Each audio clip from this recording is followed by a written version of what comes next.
Hi there, Roy Trevelyan BioBites. I want to show you my prickly pear cactus. I'm going to have that for dinner tonight. I got to take all the little spines off, and those spines are its leaves.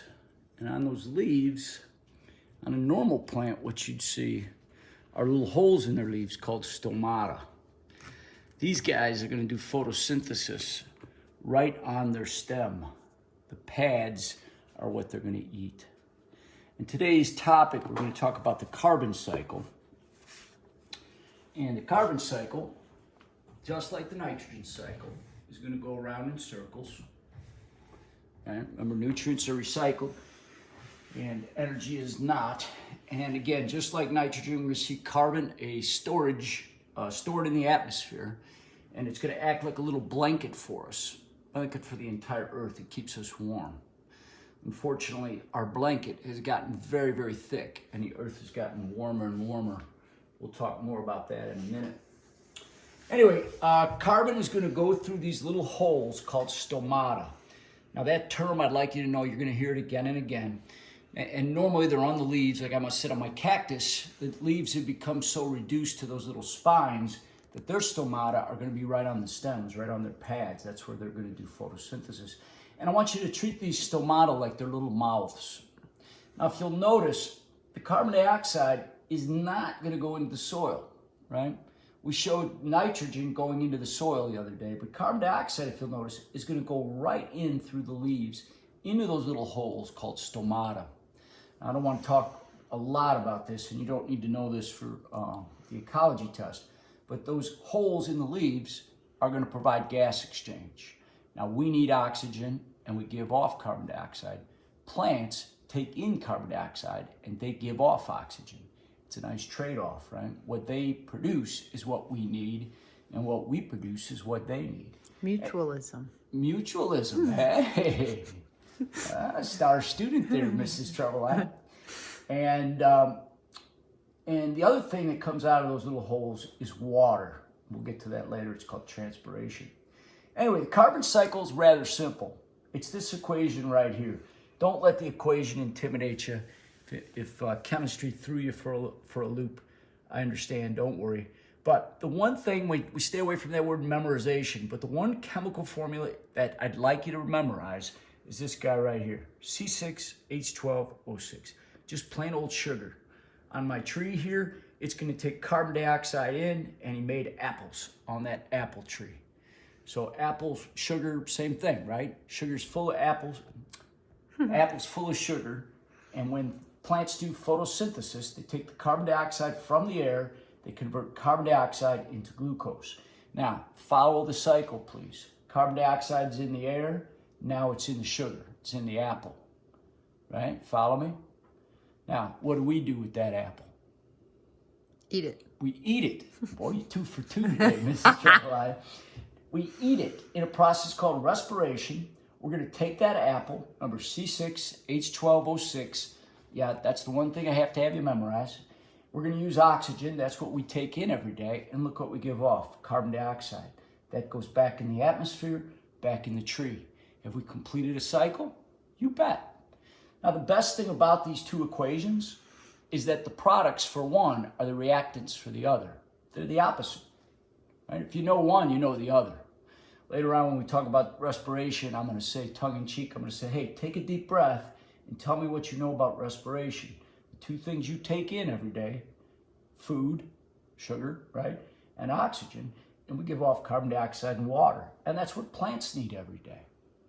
So it's a complete cycle. Mrs. Trevelyan's giving me a confusing face. What's the question? So what's the top equation? I know what it is. I know that it's plants. It's plants taking in the carbon dioxide to make those apples. Right, but what's that called?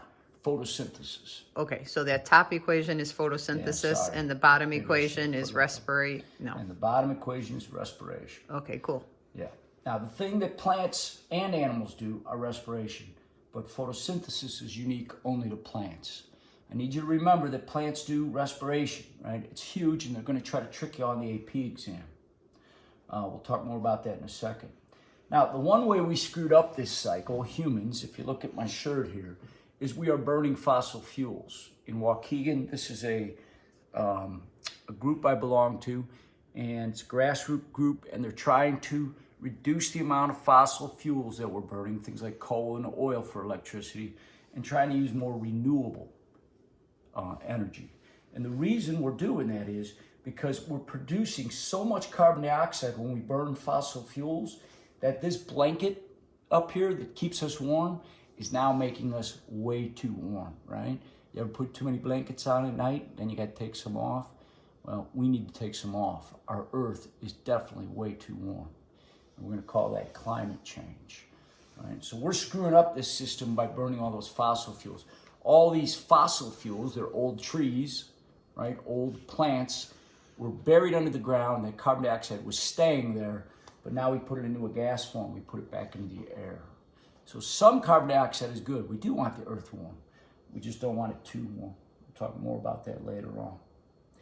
Now, here's the part where one of you guys are going to figure this out, and I still don't have an answer. I hope you do.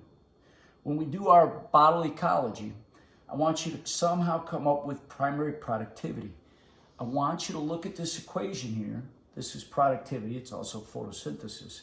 How are we going to quantify? Quantify is a big deal. How are we going to come up with a way to put numbers to things to tell how much photosynthesis has occurred, right? Now, if you look at the products, there's a couple things we could measure. Possibly measure the amount of sugar. I don't know, maybe with test strips or something like that. How could we measure the amount of oxygen produced? Now, the lab we're supposed to do, the sacred lab we're supposed to do, talks about productivity, and they have this dissolved oxygen kit. And frankly, we don't have them. So again, I'm going to ask you guys to be smart, which you are, and come up with a way to somehow quantify photosynthesis or productivity. Now, the last thing I need to mention, how are we doing on time? 7 minutes. Oh, that's great. The last thing I need to mention is keep in mind that net productivity is gross minus respiration. Because remember, plants do respiration as well as photosynthesis. At night, like we saw with eutrophication, they're sucking up that oxygen and using the glucose, right? Plants do both processes. So we got to come up with a way to measure this productivity, and the net productivity is minus that respiration.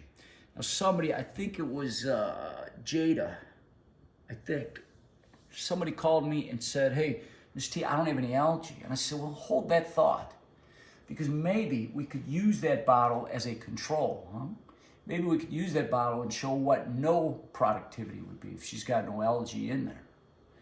Anyway, just an idea. And again, I don't have a good answer either. This is a very open-ended question. And unfortunately, this is not, well, fortunately and unfortunately, this is how science works, right?